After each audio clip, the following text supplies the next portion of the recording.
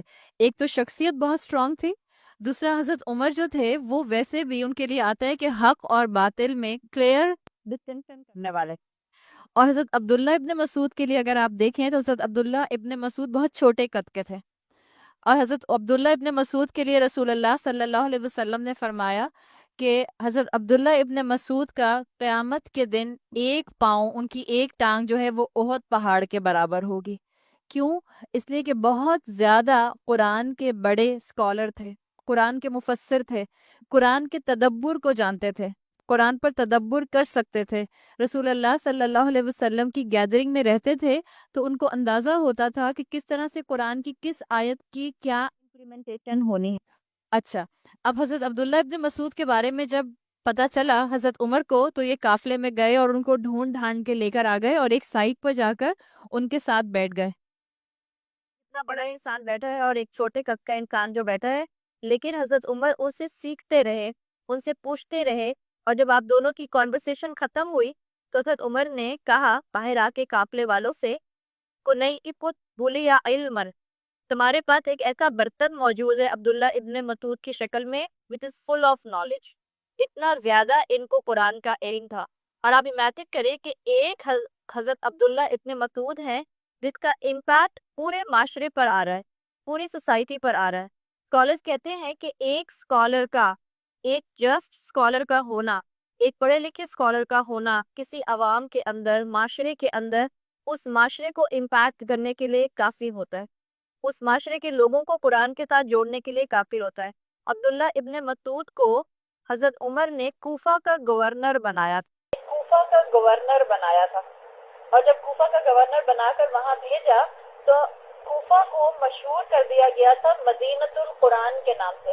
مدینہ ایک تو آپ جانتی ہیں مدینۃ المنورہ ہے، عربی زبان میں مدینہ کس کو کہتے ہیں؟ شہر کو کہتے ہیں. تو مدینۃ القرآن کیا ہوگا؟ قرآن کا شہر. یعنی جب عبداللہ ابن مسعود کوفہ گئے ہیں تو وہاں کے پورے شہر کو مدینۃ القرآن کہا جانے لگ گیا تھا. یعنی اتنا زیادہ لوگوں کے اندر علم آ گیا تھا. اور کوفہ وہ شہر ہے جہاں سے بہت اسکالرز بعد میں تاریخ کے اسلام کے اندر آئے ہیں. یہ ایک شخص کی وجہ سے ہوا. کون سے وہ؟ عبداللہ ابن مسعود. اور کیوں ان کی وجہ سے اتنا اسٹرانگ امپیکٹ تھا؟ اس لیے کہ وہ واکنگ قرآن تھے، چلتا پھرتا قرآن تھے. ان کی گفتگو میں قرآن ہوتا تھا، ان کی ٹرمینالوجی میں قرآن ہوتا تھا، ان کی نصیحت میں قرآن ہوتا تھا. وہ قرآن کو صرف عبادت کی فارم میں صرف جائے نماز پر بیٹھ کے یا قرآن کی تلاوت کے وقت نہیں محسوس کیا کرتے تھے، وہ قرآن کو عام زندگی میں ریلیٹ کیا کرتے تھے. یہ خوبصورتی آپ کو نظر آتی ہے.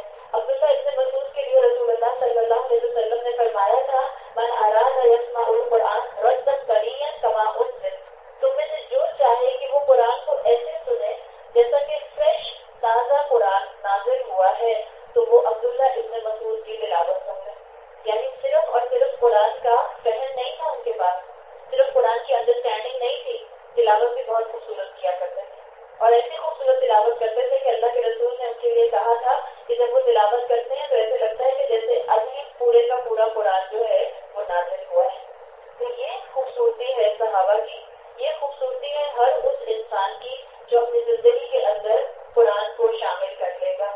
اور یہ آپ کا اور میرا ڈیکلیریشن ہے کہ آپ اور میں اپنی زندگی میں قرآن کو شامل کرنے والے ہیں. آپ نے جب پڑھا لا الہ الا اللہ محمد رسول اللہ، جب آپ صبح شام کی دعائیں پڑھتی ہیں، آپ وہاں اوپن ڈکلیریشن کرتے ہیں